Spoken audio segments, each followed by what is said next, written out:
Assalamualaikum warahmatullahi wabarakatuh. Kami dari kelompok 5B izin mempresentasikan terkait preparation and characterization of chemical modified tapioca starch ionic liquid antibacterial films. Sebelumnya perkenalkan, nama saya Ahdan Rahardian Rangsang dengan NPM 2402102300991. Nah, berikut adalah identitas paper yang kami review, yaitu terkait penulisnya, identitas institusinya, dan kemudian ada jurnal penerbit dan juga tanggal publikasinya, yaitu tanggal 20 Oktober 2023. Nah, pada latar belakangnya, film berbasis pati semakin banyak diteliti nih karena sifatnya yang ramah lingkungan, murah, dan dapat terbiodegradasi serta kompatibel dengan bahan pangan. Namun, pati alami memiliki kelemahan dasar, yaitu sifat mekaniknya itu yang lemah dan stabilitasnya itu penyimpanannya rendah serta sensitivitas tinggi terhadap kelembapan dan retrogradasi. Jadi gampang rusak karena kelembapannya. Nah, sehingga membatasi aplikasinya. Berbagai upaya modifikasi kimia telah dikembangkan, seperti asetilasi yang meningkatkan hidrofobisitas dan cross-linking yang memperbaiki kekuatan mekanik. Meski demikian, pati secara alami tidak memiliki aktivitas antibakteri, sehingga biasanya memerlukan penambahan agen antibakteri eksternal yang menambah biaya dan kompleksitas produksi. Untuk mengatasi hal ini, ionic liquid atau biasa disebut ILS diteliti sebagai alternatif karena dikenal sebagai green solvents dengan kelarutan tinggi, stabilitas termal dan kimia yang baik, serta dapat didaur ulang. Selain berfungsi sebagai plasticizer, beberapa ILS seperti 1 etil 3 metylimidazolium asetat dan kolin asetat juga memiliki aktivitas antibakteri. Hal ini membuka peluang pemanfaatan ILS dalam pembuatan film berbasis pati yang tidak hanya memiliki sifat mekanik lebih baik, tapi juga bersifat antibakteri tanpa perlu penambahan agen eksternal. Nah, tujuan dari penelitian itu apa sih? Itu tujuannya itu menguji hipotesis ILS berbasis imidazolium dan kolinium dapat berfungsi ganda sebagai plasticizer dan agen antibakterial bakteri.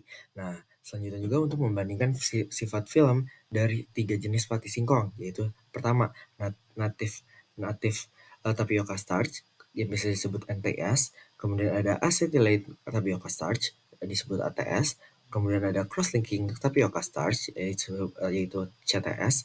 Nah, dalam ketiga itu tuh dapat menghasilkan protokol baru pembuatan film antibakteri berbasis pati tanpa perlu penambahan bakteri eksternal. Perkenalkan, nama saya Salsabila Putri dengan NPM Mahir 084 akan menjelaskan mengenai metodologi yang digunakan pada paper ini.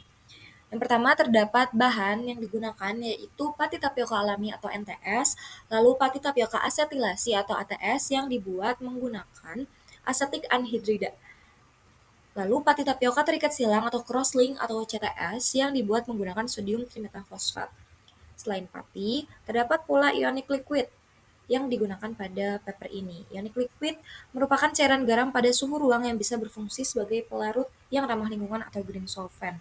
Dan yang digunakan pada paper ini terdapat 2 jenis ionic liquid yang mempunyai fungsi yang berbeda. Yang pertama di sini ada 1 etil 3 metylimidazolium asetat yang dapat memberikan efek plasticizer yang kuat atau membuat film lebih fleksibel. Lalu ada kolin asetat yang dapat memberikan aktivitas antibakteri yang lebih baik. Selanjutnya, di sini terdapat pula cara pembuatan film pati. Pertama-tama, campurkan pati dan ionic liquid dengan perbandingan 7:3 dalam kantong tertutup lalu diaduk manual. Kemudian diamkan 4 jam di suhu ruang agar tercampur sempurna.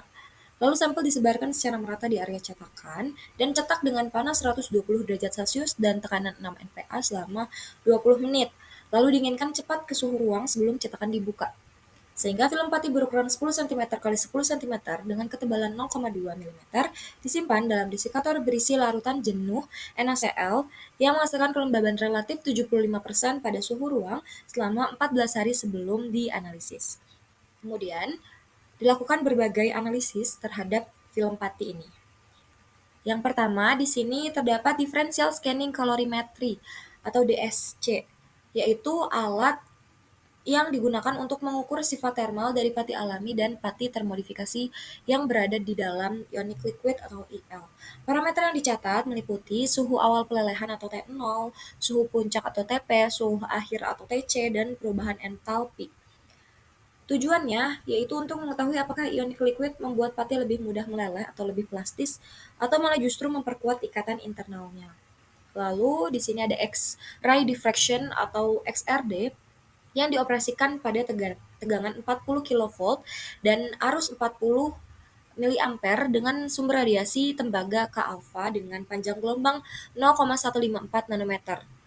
Digunakan untuk melihat pola susunan atom atau molekul untuk mengetahui apakah pati memiliki struktur kristalin atau teratur atau amorf tidak teratur, baik sebelum maupun sesudah penyimpanan. Selanjutnya di sini ada scanning elektron mikroskopi atau SEM yang dioperasikan pada tegangan 5 kV dengan pembesaran 1000 kali, digunakan untuk melihat bentuk butiran pati, memeriksa permukaan luar dan bagian dalam film, dan dengan menggunakan coating emas, hasil pengamatannya menjadi lebih tajam dan lebih jelas. SEM ini menilai bagaimana jenis modifikasi pati dan jenis ionic liquid dapat mempengaruhi struktur mikrofilm. Apakah butiran pati masih utuh atau sudah terdispersi sempurna di dalam matriks film. Selanjutnya yaitu Polarized Optical Microscopy atau POM yang dilakukan dengan cara potongan film pati berukuran 4 cm x 2 cm diletakkan di atas kaca objek, kemudian ditutup dengan kaca penutup. Dan dengan teknik ini, struktur kristalin akan tampak bercahaya atau berpola khas, sedangkan struktur amorf tampak gelap. Alat ini digunakan untuk melihat apakah pati masih kristalin atau sudah berubah menjadi amorf setelah dimodifikasi dan diproses panas. Selanjutnya ada Low Field Nuclear Magnetic Resonance atau LFNMR yang dilakukan dengan cara film pati berukuran 10 x 5 cm digulung dan dimasukkan ke tabung kaca dengan diameter 15 mm. Lalu diuji dengan alat LFNMR 20 MHz pada 32 derajat Celcius menggunakan metode CPMG. Dilakukan sebanyak 4 kali pengulangan pemindaian dengan waktu jeda 7 detik setiap kali scan. Lalu diukur pula waktu relaksasi atau T2 untuk menentukan jenis air. Jika T2-nya pendek, maka itu adalah air terikat kuat. Jika T2-nya panjang, itu adalah air bebas. Selanjutnya ada contact angle measurement yang dilakukan dengan cara film diuji pada suhu ruang dengan contact angle analyzer. Tetesan air deionisasi 2 mikroliter dijatuhkan di permukaan film. Sudut kontak diukur 2 menit pada 3 titik sampel. Lalu energi permukaan dihitung dengan metode Owens dan Wen dengan 2 cairan uji, yaitu air dan diiodometana. Hasil menunjukkan sifat hidrofobik atau hidrofilik film. Energi permukaan bebas ini menggambarkan kemampuan permukaan film untuk berinteraksi dengan cairan. Dengan metode Owens dan Wen yang memakai 2 cairan dengan polaritas berbeda, yaitu air yang bersifat polar dan diiodometana yang bersifat nonpolar, untuk membedakan gaya tarik polar dan dispersi di permukaan film. Jika nilai Y yang rendah, maka film lebih hidrofobik, sedangkan jika nilai Y-nya tinggi, maka film lebih hidrofilik. Selanjutnya ada thermogravimetric analysis atau TGA yang dilakukan dengan cara ambil kurang lebih 10 mg sampel lalu taruh di wadah aluminium.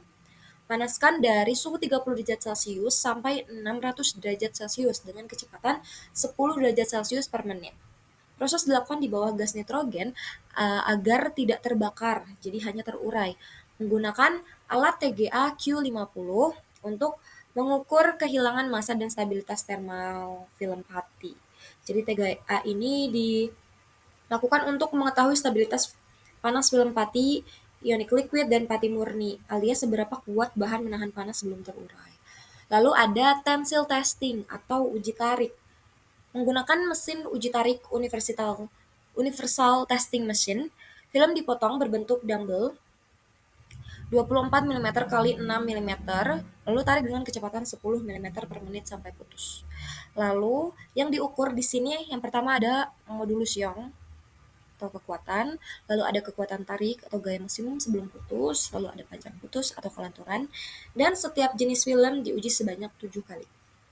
Lalu yang terakhir di sini ada antibacterial activity, di mana ionic liquid dan film disterilkan memakai sinar UV selama 30 menit, lalu film dipotong bundar dengan diameter 10 mm, lalu diletakkan di atas agar yang sudah diinokulasi bakteri.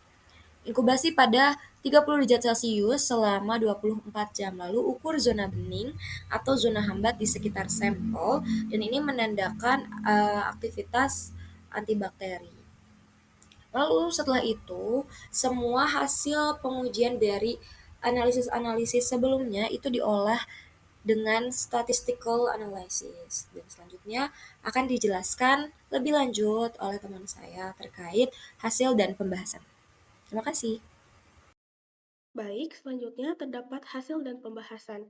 Sebelumnya, perkenalkan nama saya Mutia Danistara dengan NPM akhir 093. Nah, yang pertama, pada slide ini kita bisa melihat grafik DSC dari pati tapioka asli atau NTS dan pati yang sudah dimodifikasi, yaitu asetilasi atau ATS dan cross-linking atau CTS, yang masing-masingnya sudah dilarutkan dalam dua jenis ionic liquid, yaitu CH asetat dan emium asetat. Secara umum, semua kurva menunjukkan adanya puncak transisi eksotermis. Hal ini menandakan bahwa saat dipanaskan, terjadi interaksi antara rantai pati dengan ionik liquid, sehingga struktur pati berubah dan energi dilepas sebagai panas. Jika kita bandingkan dua jenis IL, sistem dengan emium asetat memiliki nilai delta H eksotermis yang lebih tinggi dan suhu transisi yang lebih rendah daripada CH asetat. Artinya, interaksi antara pati dan emium asetat lebih kuat dan pati menjadi lebih mudah diplastisasi. Dari sisi jenis pati, urutan suhu puncak eksotermis adalah CTS, ATS, dan yang paling terakhir adalah NTS. Ini menunjukkan bahwa pati yang dimodifikasi, terutama cross-linked, memiliki kestabilan termal lebih tinggi dibandingkan pati asli. Modifikasi kimia melalui asetilasi dan cross-linking membantu mempertahankan struktur pati saat pemanasan. Jadi dari grafik ini dapat disimpulkan bahwa amium asetat adalah plasticizer yang lebih efektif dibandingkan CH asetat. Sedangkan modifikasi kimia pada pati berperan penting dalam meningkatkan stabilitas termal sistem film pati IL. Ya, pada slide ini ditampilkan rangkuman data DSC dalam bentuk tabel. Di sini terlihat nilai suhu awal transisi, suhu puncak, suhu akhir, serta entalpi eksotermis delta H untuk setiap kombinasi jenis pati dan ionik liquid. Dari perbandingan nilai-nilai ini terlihat jelas pengaruh jenis IL dan modifikasi kimia terhadap sifat termal pati. Sistem yang menggunakan emium asetat secara konsisten menunjukkan suhu transisi yang lebih rendah, tetapi nilai delta H yang lebih tinggi. Kombinasi ini menandakan plastisisasi yang lebih efektif, yaitu rantai pati lebih mudah bergerak, namun proses transisinya membutuhkan energi yang lebih besar karena interaksinya kuat. Secara spesifik, ATSIL memiliki suhu transisi paling rendah, sehingga dapat dikaitkan dengan sifat film yang lebih elastis dan lentur. Sementara itu, CTSIL menunjukkan nilai delta H eksotermis tertinggi, yang mengindikasikan struktur yang paling kuat dan paling stabil secara termal. Kesimpulannya, data pada tabel ini menegaskan bahwa pemilihan jenis ionik liquid dan jenis modifikasi pati sangat menentukan karakter film yang dihasilkan. Emium asetat memberikan efek plastisisasi terbaik, sedangkan kombinasi dengan ATS dan CTS memungkinkan kita mengatur keseimbangan antara elastisitas dan kestabilan termal sesuai kebutuhan aplikasi. Lalu, pada slide ini kita melihat pola difraksi XRD dari pati tapioka asli dan pati termodifikasi, baik sebelum maupun sesudah dibentuk menjadi film dengan ionik liquid dan melalui proses conditioning. Garis putus-putus menunjukkan kondisi awal, sedangkan garis penuh adalah setelah conditioning. Secara umum, NTS, ATS, dan CTS semuanya masih menunjukkan pola kristalinitas tipe A. Artinya, modifikasi kimia tidak banyak mengubah tipe struktur kristalin dasarnya. Ketika diplastisasi dengan CH asetat, puncak-puncak difraksi hanya mengalami penurunan intensitas sehingga kristal tipe A masih terlihat. Sebaliknya, pada sistem dengan emium asetat, puncak tipe A hampir hilang, menandakan bahwa emium asetat mampu memutuskan struktur kristalin pati lebih kuat dan memberi efek plastisasi yang lebih besar. Menariknya, setelah conditioning, film pati emium asetat menunjukkan pola baru yang bergeser ke tipe B, yang mengindikasikan terjadi retrogradasi, yaitu pembentukan kembali kristal pati selama penyimpanan. Derajat retrogradasi ini paling tinggi pada NTS, kemudian CTS, dan paling rendah pada ATS. Jadi, asetilasi terbukti paling efektif menekan retrogradasi. Secara keseluruhan, kita bisa simpulkan bahwa emium asetat adalah plasticizer yang paling kuat dalam mengganggu kristalinitas pati. Tetapi film yang dihasilkan juga lebih mudah mengalami retrogradasi dibanding film dengan CH asetat. Lalu, yang selanjutnya, terdapat gambar SEM.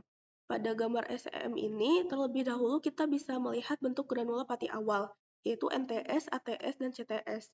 Secara umum, ketiganya masih berbentuk bulat sampai agak tidak beraturan dan tidak banyak berubah karena derajat asetilasi maupun cross-linking yang digunakan relatif rendah. Namun, setelah diplastisisasi dengan ionic liquid dan dibentuk menjadi film, granula pati ini tidak lagi tampak di permukaan maupun pada patahan film. Hanya pada sampel CTS CH asetat masih terlihat sisa-sisa granula yang belum sepenuhnya terdispersi. Di antara ketiga jenis film, ATSIL menunjukkan permukaan yang paling halus dan rata, baik pada permukaan maupun patahan. Hal ini menandakan bahwa ATS paling mudah diplastisasi. Jalan dengan hasil XRD yang tadinya menunjukkan penurunan kristalinitas terbesar. Terdapat hasil POM. Sebelum plastisisasi, granula pati menunjukkan pola birefringence yang jelas. Biasanya tampak seperti pola silang yang menandakan struktur kristal masih kuat. Setelah diplastisisasi dengan ionic liquid, pola ini mulai melemah pada sistem CH asetat dan menghilang sepenuhnya pada sistem emium asetat, menandakan bahwa struktur kristal telah rusak dan pati menjadi amorf. Menariknya, pada ATS yang menggunakan ILCH asetat, pola birefringence juga tidak tampak, sehingga dapat dikatakan plastisisasi pada ATS berlangsung paling sempurna, bahkan ketika menggunakan CH asetat. Secara keseluruhan, dari SEM dan POM dapat disimpulkan bahwa film ATSIL memiliki permukaan paling halus dan emium asetat bertindak sebagai pelarut sekaligus plasticizer yang paling efektif dalam menghancurkan kristalinitas dan menghasilkan film pati yang homogen. Pada slide selanjutnya, kita membahas distribusi air pada film pati IL yang dianalisis menggunakan LFNMR. Teknik ini dipakai untuk melihat bagaimana keadaan air di film. Secara sederhana, kalau waktu relaksasi T2 lebih panjang, berarti mobilitas molekul air lebih tinggi atau airnya lebih bebas bergerak. Sebaliknya, luas area relaksasi yang lebih besar menunjukkan kandungan air yang lebih banyak. Dari hasil fitting, air di dalam film bisa dibagi menjadi dua jenis, yaitu T21 yang mempresentasikan air terikat kuat dan T22 yang menggambarkan air terikat lemah. Jika kita bandingkan antar sistem, film pati CH asetat memiliki nilai S total lebih tinggi dibandingkan film dengan emium asetat. Artinya, film ini menyerap air lebih banyak. Hal ini konsisten dengan CH asetat yang lebih hidrofilik sehingga lebih mudah menarik air. Di sisi lain, modifikasi kimia pada pati, baik asetilasi maupun cross-linking, terbukti membuat film lebih mampu menahan air di dalam jaringan polimernya. Hal ini terlihat dari nilai T2 yang cenderung lebih pendek, namun S lebih tinggi dibanding NTSIL, yang berkaitan dengan adanya lebih banyak air terikat dan derajat retrogradasi yang lebih rendah pada film pati termodifikasi. Jadi dari analisis LFNMR ini, kita bisa simpulkan bahwa jenis IL dan modifikasi pati sama-sama mengontrol jumlah dan mobilitas air dalam film pati. Selanjutnya, ada hidrofobisitas film pati ionic liquid dan stabilitas thermal film pati ionic liquid. Film pati yang dikombinasikan dengan ionic liquid amin asetat dan kolin asetat menunjukkan perbedaan dalam sifat hidrofobisitasnya, di mana film pati dengan amin asetat menunjukkan sudut kontak yang lebih besar dan energi permukaan yang lebih kecil dibandingkan kolin asetat. Modifikasi kimia pada pati seperti asetilasi dan cross-linking juga meningkatkan sifat hidrofobik. Terus, selanjutnya ada thermal stability of starch ionic liquid films. Stabilitas thermal diuji dengan termografimetric analisis untuk menentukan suhu dekomposisi maksimum. Film dengan kolin asetat mengalami 2 tahap degrasi di atas 200 derajat Celcius, sedangkan film dengan emium asetat hanya mengalami 1 tahap degrasi. Nilai temperature of degradation film kolin asetat adalah 228,4 derajat Celcius, sedangkan film emium asetat mencapai 270,3 derajat Celcius, yang menunjukkan bahwa emium asetat memiliki ketahanan panas yang lebih tinggi. Pada grafik tersebut dapat dilihat bahwa T2 di sumbu horizontal yang semakin ke kiri, maka molekul airnya akan semakin terkunci oleh rantai pati. Di sumbu vertikal, area puncak menunjukkan jumlah proton air. Jadi, semakin besar area, semakin banyak pula air. Sampel yang diplastisasi dengan kolin asetat memiliki area puncak total yang lebih besar. Artinya, film ini menyimpan lebih banyak air atau bersifat lebih higroskopis dibandingkan emium asetat. Sebaliknya, film dengan emium asetat memperlihatkan area yang lebih kecil, sehingga film lebih kering dan biasanya lebih tahan terhadap air. Selanjutnya ada sifat mekanik film pati ionic liquid dan aktivitas antibakteri pada film pati ionic liquid. Sifat mekanik pati diuji melalui tensile strength, modulus Young, dan elongation at break. Film dengan emium asetat menunjukkan hasil lebih tinggi dibandingkan kolin asetat, menandakan efek plastisasi pada emium asetat lebih baik. Selanjutnya pada aktivitas antibakteri ini diuji terhadap bakteri Staphylococcus aureus dan Escherichia coli menggunakan metode zona hambat atau antibacterial circle. Baik kolin asetat maupun emium asetat menunjukkan kemampuan menghambat bakteri. Namun kolin asetat memiliki daya hambat lebih besar terhadap kedua jenis bakteri. Film dengan emium asetat tidak menunjukkan zona hambat yang jelas karena ionic liquidnya terikat kuat dalam matriks pati sehingga sulit dilepaskan. Berikut merupakan tabel hasil pengujian, di mana pada tabel tersebut menampilkan hasil pengujian beberapa sifat penting dari film pati yang dimodifikasi dengan dua jenis ionic liquid, yaitu kolin asetat dan emium asetat. Dari tabel tersebut kita bisa melihat beberapa parameter yang mewakili 3 hal besar, yaitu kandungan air, ketahanan panas, dan sifat mekanik film seperti kekuatan tarik dan kelenturan. Pada kolom pertama, sebelah kiri menunjukkan jenis sampel film. Ada 3 jenis, yaitu native starch, pati asli, acetylated starch, dan yang terakhir ada cross-link starch, yaitu pati yang diikat silang agar lebih kuat. Masing-masing pati tersebut diuji menggunakan dua jenis ionic liquid, yaitu kolin asetat dan emium asetat. Pada kolom pertama, itu dijelaskan hasil dari uji low field nuclear magnetic resonance atau LFNMR yang menggambarkan jumlah dan jenis air di dalam film tersebut. T21 menunjukkan waktu relaksasi air yang terikat kuat, sedangkan T22 menunjukkan air yang lebih bebas bergerak. Sedangkan S total yaitu jumlah keseluruhan air di dalam film. Jika dilihat, film dengan kolin asetat punya nilai S total yang besar. Contohnya pada NTS kolin asetat yang mencapai 289,9, artinya film ini banyak mengandung air atau bersifat lebih lembab. Sebaliknya film dengan emium asetat seperti NTS emium asetat hanya 245,9, yang artinya kandungan airnya jauh lebih sedikit atau bisa dikatakan lebih kering dan tahan air. Selanjutnya ada surface energy. Surface energy yaitu energi permukaan dari film. Nilai tersebut berkaitan dengan kemampuan permukaan yang hidrofobik atau hidrofilik. Nilai yang tinggi dapat menunjukkan bahwa permukaan lebih hidrofilik, sedangkan nilai yang lebih rendah menunjukkan permukaan yang hidrofobik. Dapat dilihat bahwa film kolin asetat rata-rata memiliki nilai sekitar 42-52, sedangkan film emium asetat sedikit lebih rendah di kisaran 40-45, sehingga film emium asetat memiliki sifat yang lebih hidrofobik dibandingkan dengan kolin asetat sesuai dengan hasil uji tes tersebut. Selanjutnya ada kolom TGA yang menunjukkan suhu degradasi atau suhu ketika film mulai terurai karena panas. Semakin tinggi nilai suhu degradasinya, maka film tersebut lebih tahan terhadap panas. Contohnya pada NTS kolin asetat yang memiliki nilai suhu degradasi sebesar 301 derajat Celcius, sedangkan film NTS emium asetat sekitar 280 derajat Celcius. Selanjutnya ada kolom atau bagian di mechanical properties yang terdiri dari strength, modulus, dan elongation. Bagian ini adalah sifat mekanik film yang terdiri 3 parameter, yaitu tensile strength, Young modulus, dan elongation break. Tensile strength menunjukkan seberapa kuat film bisa ditarik sebelum putus. Young modulus menunjukkan seberapa kaku filmnya, dan elongation at break menunjukkan kelenturan dalam persen. Dari tabel tersebut kita bisa dilihat bahwa film emium asetat memiliki kekuatan tarik yang lebih tinggi, misalnya pada CTS emium asetat mencapai 5 mikropascal dibandingkan kolin asetat yang hanya sekitar 2-3 mikropascal. Selain itu, elongation-nya juga jauh lebih besar seperti ATS emium asetat yang mencapai 83%.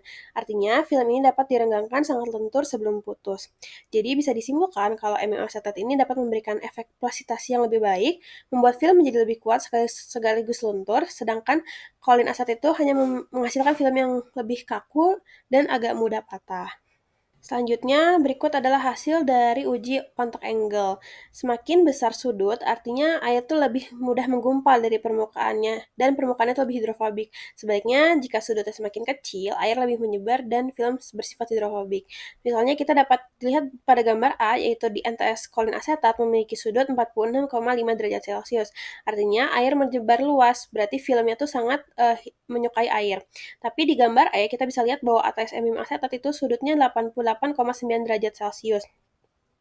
Artinya air itu menggumpal seperti bola. Ini menandakan permukaan hidrofobik dan tahan air. Jadi semakin besar sudutnya, semakin tahan air pada film tersebut. Yang terakhir, ini adalah grafik hasil uji TGA atau Thermographimetric Analysis. Uji ini digunakan untuk melihat seberapa stabil film terhadap panas, atau dengan kata lain, pada suhu tersebut film mulai rusak ketika dipanaskan. Di sumbu X ini ada temperatur, dan di sumbu Y itu ada persentase berat yang tersisa, atau weight loss percentage. Garis penuh menunjukkan penurunan berat saat suhu naik, sedangkan garis putus-putus tersebut menunjukkan derivatif weight loss atau laju kehilangan beratnya.